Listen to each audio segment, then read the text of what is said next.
It's more stressful than usual, I guess. There's expectations. Expectations can be stressful. Expectations of getting your budget down, expectations of winning the Stanley Cup, expectations of getting promoted to the Premier League, expectations of doing justice to a pretty good set of readings for the post-resurrection experiences, the things that happened in the Bible after Jesus was raised from the dead. But in today's case, before we get to the Acts of the Apostles. So there's a small window to do justice to. And it's St. George's Day today. So there's one reference to a dragon. And because it's St. George's Day, and dragons are well known to come from Wales, today's talk starts somewhere between England and Wales.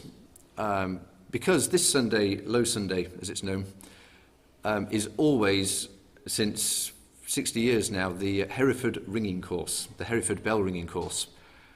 You probably don't know what bell ringing is because you're Korean or Canadian or something. But in England, no, Ardy, no. In England, where everything is obviously perfect, no, that's not true. In England, many churches, 10,000 churches, have got big stone towers, and in those stone towers are rings of bells, anywhere between 5 and 12, and the heaviest of them can be 2 or 3 tons, and the lightest of them is small. And because the English are the English, they are rung full circle, swinging all the way around each time, making a really loud noise. And they are rung in an order each time which is calculated with mathematical precision, following methods or principles with names like Stedman triples or Primrose doubles or Grand succincts. Anyway, that was just a bit of introduction to know that I'm eccentric and English. What you really need to know, though, is that for years I also went to the Hereford ringing course because my godfather was the one who initiated it and ran it, both actually, yeah, both. And for years when I was growing up as a teenager, this was my primary hobby, I suppose, amongst playing cricket and rugby and soccer and occasionally doing homework and that sort of thing. So my, I suppose my quotes post-resurrection image is one of English hedgerows and countryside and birds starting to sing and flowers being out, and Herefordshire is just a really beautiful county. It's lovely rural countryside. There are sheep and cows on the hills and by the river, more of them later. And the stillness of a ringing chamber before you start to ring is just really lovely. So I suppose my thought of what does post-resurrection look like is this sort of perfect rural environment where all problems are solved, nothing goes wrong, and you're just sitting there in peace and quiet. That's a stark contrast to Good Friday, where we left Peter in the courtyard, left him where he denied Jesus 3 times, where he denied he knew Jesus, where he'd wept bitter tears after he realised what he had done. As I've wept tears, and I know many people have wept tears for things that we've done where we've let people down, where I've let God down, where I've done wrong to people, when I've realised how I talk to the children or colleagues or friends, when it's been hurtful and about my own problems, not about following God. And the good thing about giving a talk is that it's a chance to look at things a bit more deeply and actually think about things more often and in a different way than before. The problem with giving a talk is that it's a chance to look at things in a different way and figure out where you really are, and often that process finishes up about midnight on Saturday night, and I end up re-evaluating not just what I think about life after the resurrection, but also how I am about that, what I feel about it, what I think about it, and how it would contribute to my worship. So on Wednesday, I would have confidently told you that today's talk would be about how Peter, having denied Jesus 3 times, was allowed enabled by Jesus to affirm his love for Jesus 3 times, and they all lived happily ever after in a post-resurrection world that looked like rural Herefordshire with no problems, and everything just worked really well, because I think that's how I've simplistically thought of the resurrection, that before bad, after good, and that's it. And as always, life is a bit more complicated and messy than that, and it isn't as simple as a beautiful world without interactions. And if I think back now to the Hereford ringing course, one thing I didn't say, but I will now, is that my godfather actually had MS as well. So for many years, actually, it started out that when I first went, he could ring. As I kept going, each year he did little by little, a bit less each year, and by the end it was really the thing that kept him going. So he would write, he taught himself to use a electric typewriter in the days when they were pretty new, and he could just sign the letters at the end. So he worked really hard. That was really his raison d'etre, that course, for many years at the end. And if I think back now, and maybe the purpose of the sermon sort of plays into this, maybe actually the post-resurrection experience was much more similar to him in his wheelchair, allowing four burly bell ringers and his godson to carry his wheelchair up 3 flights of stairs to the bar at the Hereford Blind School, which is where the thing took place. Maybe that was much more in keeping with the resurrection experience than beautiful countryside and stone churches and peaceful birds singing. So more of that maybe a bit later, but all of which is to say that it changes your mind about what things are when you really think deeply about them to give a talk. It gives a different perspective. So, what is actually in the Gospels after Jesus' resurrection? The first thing is, it's not a vast number of pages. You could go home and read them all before lunch, probably, if you're quick. And it really comes down to three classification of things. The first thing Jesus does is, where there is confusion or lostness or doubt, he calms fears and delivers forgiveness, and he delivers hope, and he delivers his spirit. So at the tomb on Easter morning, when Mary came to tend the body, she was frightened, she was scared. The first thing Jesus did, or an angel did, is say, be calm, essentially, don't be afraid. And then he affirmed Mary by giving her a job to do. More on that later too. The disciples in the room were no doubt very fearful and very confused. That everything they'd built their life on for the last 3 years had now just disappeared. It's just too easy to do this. You could liken it to this morning. All the people who, for the last 6 evenings in 12 days, have given everything to support the Habs.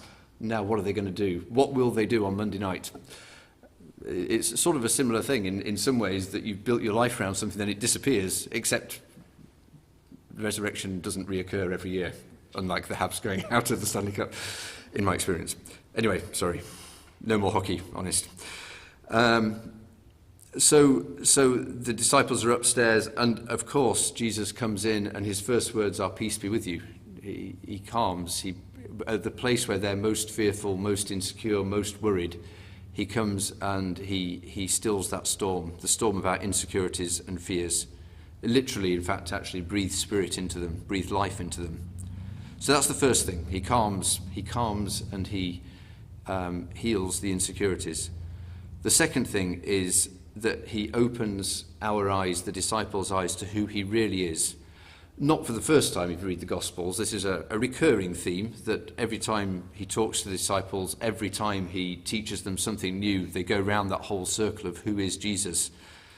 As he's walking to Emmaus with two other people, he explains the scriptures, and suddenly they realise that this is how it is, that they'd missed the point, that there was a whole realm of life out there, or realm of experience of Jesus and God, that they had not yet figured out.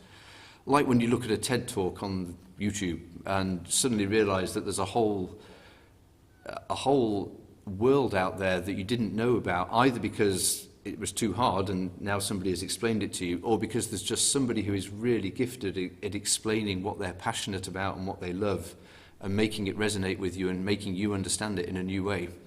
So Mary sees him for who he really is. The disciples see him more for who he really is. And in today's gospel, from the fishing boat, John spots him. Nobody else realizes it was Jesus, even though he'd called out to them, even though this actually, in the gospel at least, comes just after they had met in the upper room. Nobody else realized who he was. But John did, and Peter acted, as he often did. And then the third thing he does is he compels, commands, orders, encourages. I'm not quite sure what the right word is to do. Authorizes, perhaps, might be the best one. He authorizes us to go and make disciples of all nations and all people, and basically to tell people about him. There's very much complexity written and spoken about this. Lorne will tell you of the decade of evangelism. I remember several sermons on it that didn't involve any evangelism. It's given so many different names, but Jesus did not form a committee. He didn't get people together and say, right now, you guys, you need to go out there. But he did give quite clear instructions, and it went like this. Jesus said to Mary, "Who are you looking for?" Mary said, "I seek my Lord." Then Jesus says her name, and she recognizes him. And she calls him teacher, so she says, yes, I accept your authority as teacher to teach me. And then she's sent to tell the disciples just 5 words. I have seen the Lord. That's it. I have seen the Lord. And it seems to me maybe this is actually, for all the complication about evangelism and telling people about Jesus and explaining the Bible to them, maybe actually all we have to do is say, I have seen the Lord. Maybe we say that we've seen the Lord in the music, or in the breaking of bread, or in the fellowship of the making of soup, or in the tears of those who hold the hands of those who die in palliative care, or in the joy of a barbecue, or a disabled child smiling, or children cooking resurrection cakes, or bread, or someone housebound receiving soup, in the stillness of prayer. There's a million ways that we can see the Lord with what we do, and also looking outside in giving socks to St. Michael's Mission and Christmas boxes and paying for refugee families, or giving up a morning or a night or a meal out. So in all of these things, and in the grieving and joy of friendship or marriage or parenting or families or stewardship of our land or money, all of these things, I think maybe that's where we need to say, I have seen the Lord, because it's in our response to God that we can see him. And of course, in the example of our teacher, the person we say is our teacher in Jesus, who does breathe life into us when we're confused and lost and wondering what life's about, who alone can truly heal.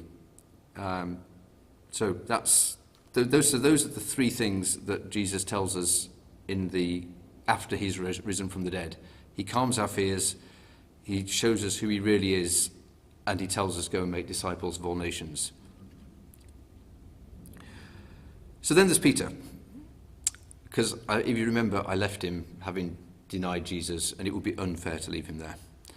He's back fishing, and the first thing that actually struck me was the ordinariness of it. So he's been through all this. It's still only a week ago, and he's just gone back to fishing. It's interesting.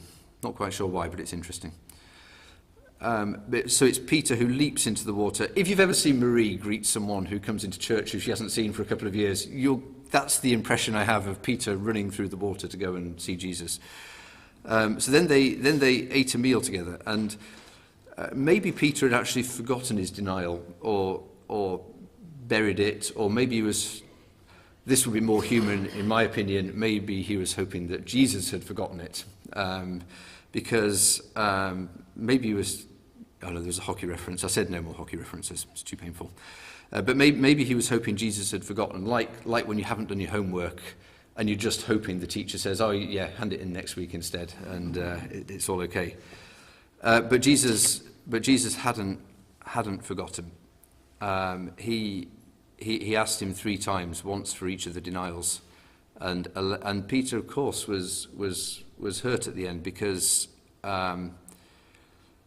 because he realized what was really happening. But what Jesus really did is he allowed Peter time to grieve what he'd done, to grieve that denial, and to actually move on from it rather than burying it and keeping it in his heart forever and never really having moved on from it. And then Jesus didn't say, from now on it's all Herefordshire fields and easy, that you're in the promised land. No, he gave him a much harder challenge. He said, feed my sheep.